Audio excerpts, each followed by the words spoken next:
बाजार की जंग जीतने के लिए क्या सही है? एक विशाल हाथी की तरह हर दिशा में अपनी ताकत फैलाना या फिर एक चीते की तरह सिर्फ एक ही लक्ष्य पर पूरा ध्यान लगाना? आज हम दो ऐसी ही कंपनियों की कहानी को समझने वाले हैं। एक तरफ है महारथी आईटीसी और दूसरी तरफ है चैलेंजर गॉडफ्री फिलिप्स। तो चलिए इस दिलचस्प मुकाबले की गहराई में उतरते हैं। तो देखिए, सबसे बड़ा सवाल यही है कि ग्रोथ के लिए कौन सी स्ट्रैटेजी बेहतर काम करती है। क्या अपने कारोबार को हर तरफ फैला देना सही है, जैसा आईटीसी करता है, या फिर अपनी पूरी ताकत सिर्फ एक ही जगह झोंक देना, जैसा गॉडफ्रे फिलिप्स कर रहा है।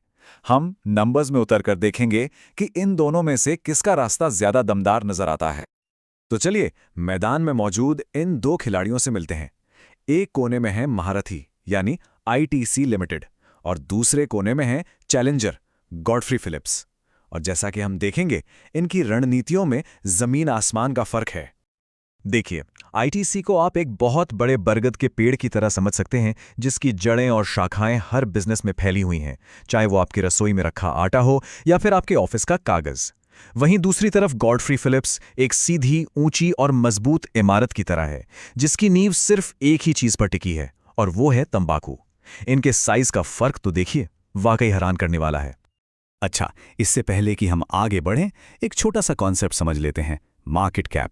आसान भाषा में इसका मतलब है कि अगर आपको पूरी की पूरी कंपनी खरीदनी हो तो आपको कितने पैसे देने पड़ेंगे। आईटीसी का 5.06 ट्रिलियन रुपए का मार्केट कैप इतना बड़ा है कि मानो आप एक छोटा मोटा देश ही खरीद रहे हों। इससे हमें उनके विशालाकार का सही अंदाजा लगता है। कहते हैं आंकड़े कभी झूठ नहीं बोलते। तो चलिए अब सीधा नंबर्स पर आते हैं और देखते हैं कि इनकी हाल की फाइनेंशियल रिपोर्ट्स क्या कहानी सुनाती है। शुरुआत करते हैं महारथी आईटीसी से। सिर्फ एक तिमाही में, मतलब 3 महीनों में, इन्होंने 19,502 करोड़ रुपए का रेवेन्यू कमाया।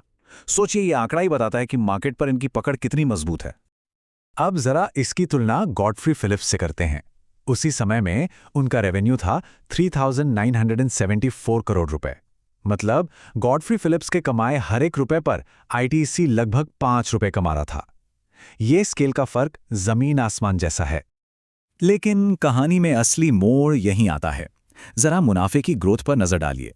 जहां आईटीसी का प्रॉफिट 2.67% बढ़ा, वहीं गॉडफ्री फिलिप्स का मुनाफा 18.7% की जबरदस्त रफ्तार से भागा। यहां साइज और फुर्ती की क्लासिक लड़ाई साफ दिखती है। मतलब जीपीआईएल भले ही छोटी है, लेकिन उसके मुनाफे की ग्रोथ की रफ्तार कहीं ज्यादा तेज है। अब आते हैं उस मैदान पर जहां इन दोनों की सीधी टक्कर होती है, सिगरेट का बाजार। ये वो जगह है जहां असली मुकाबला होता है। आईटीसी के इतने सारे अलग अलग बिजनेस हैं, लेकिन उनके साम्राज्य का दिल आज भी तंबाकू ही है। 9,414 करोड़ रुपए के साथ सिगरेट डिवीजन ही उनके लिए सोने का अंडा देने वाली मुर्गी है, जो उनके बाकी एफएमसीजी ब्रांड से भी कहीं ज्यादा कमा कर देती है। और गॉडफ्रे फिलिप्स के लिए तो तस्वीर और भी ज्यादा साफ है। 99%, जी हां, 99% बिक्री सिर्फ तंबाकू से आती है। यहां कोई कंफ्यूजन नहीं है, कोई भटकाव नहीं है, सिर्फ और सिर्फ लेजर शार्प फोकस। तो तंबाकू के मैदान से बाहर इनकी दुनिया कैसी दिखती है? यहीं पर दोनों की सोच और स्ट्रैटेजी का असली फर्क खुलकर सामने आता है। आईटीसी का साम्राज्य तंबाकू से बहुत आगे निकल चुका है।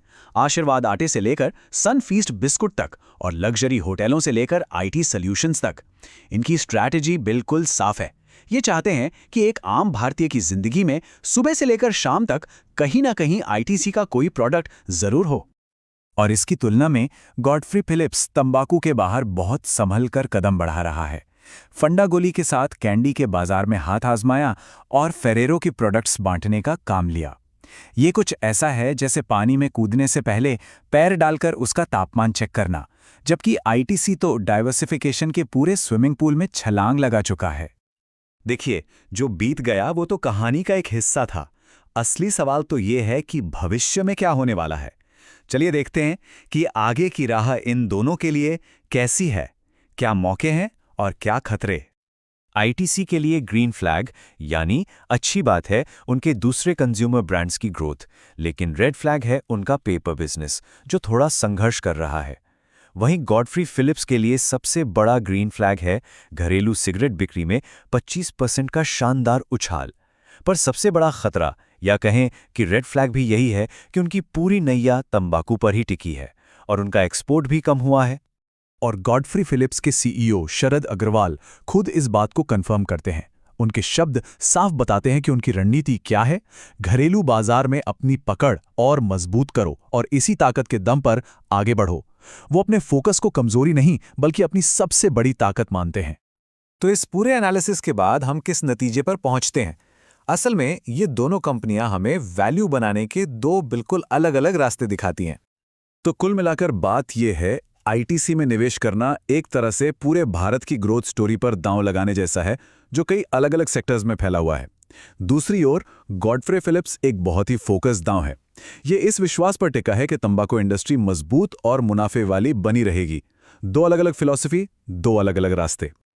और हाँ, एक बहुत जरूरी बात, ये पूरा विश्लेषण सिर्फ जानकारी और सीखने के मकसद से है। ये किसी भी तरह की फाइनेंशियल सलाह नहीं है।